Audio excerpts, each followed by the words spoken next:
something you and I have talked about a million times after the framework shift to the Federal Reserve, whether all of this is a total failure of an ex-post approach to setting monetary policy, and what the lessons of all of this will be, Mohamed, after seemingly acting on the lessons of the previous decade and then getting it wrong.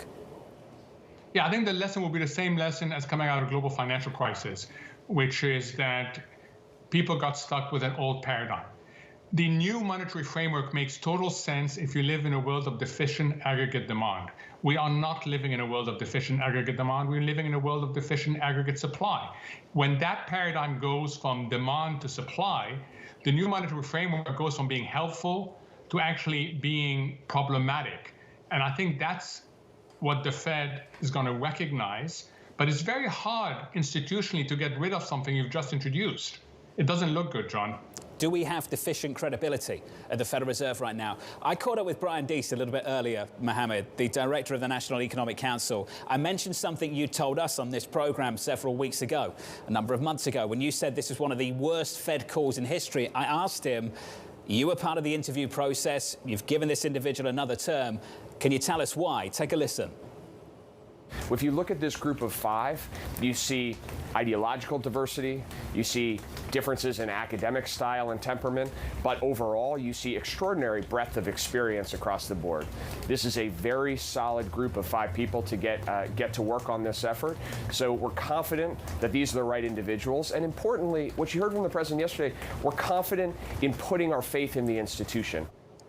Mohamed, I heard it from Brian Deese there. I heard it from the president yesterday. This phrase, ideological diversity. Can you identify ideological diversity in the Fed picks? So my understanding is they're referring to cognitive diversity, that you have five nominees that come from different schools of economics, different experience. So that's what I took as cognitive diversity, really being that's what they mean. Now, if you want ideology, you can refer to Powell being a Republican and Brainerd being a Democrat. But I think the key issue is the cognitive side, is that they've got cognitive diversity. Having said that, they'll really need it because they've got to look at a lot of things with fresh eyes.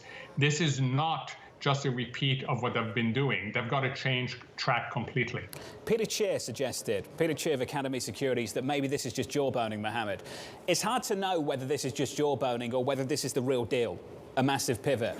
And the answer to that question, Mohamed, is going to have some pretty significant implications for financial markets. How would you distinguish between one or the other? That's why focus on financial conditions is so important, because jawboning and actually getting the market to do the heavy lifting for you, that's what is the best outcome, means that financial conditions would have to tighten significantly from here. They haven't. Okay, so look at financial conditions. That's going to tell you a lot about whether it's going to be just words or whether they're going to have to follow up the words with significant action. And significant action means what? This is the interesting question. A good friend of ours, Mohamed, Bob Michael at JP Morgan Asset Management, had this to say a little bit earlier on this week. I want to share with you his comments and then get your response to it. Take a listen. It's frankly too late for the Fed to engineer a soft landing. They now have to focus on getting inflation back down. We're going to see a Fed funds rate that's going to get to 3% minimum in this cycle. And by the way, it's not so preposterous to get to that level. We got to 2.25%, 2.5% back in 2018.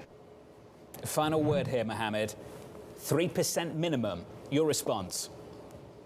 That's ambitious because it may break something. John, where Bob is absolutely right, they are starting late. They're starting very late, and therefore the window for an orderly normalization is quite small. So they've got to get it absolutely right, and that means they've got to be bold come January and March, not just March. Come next week.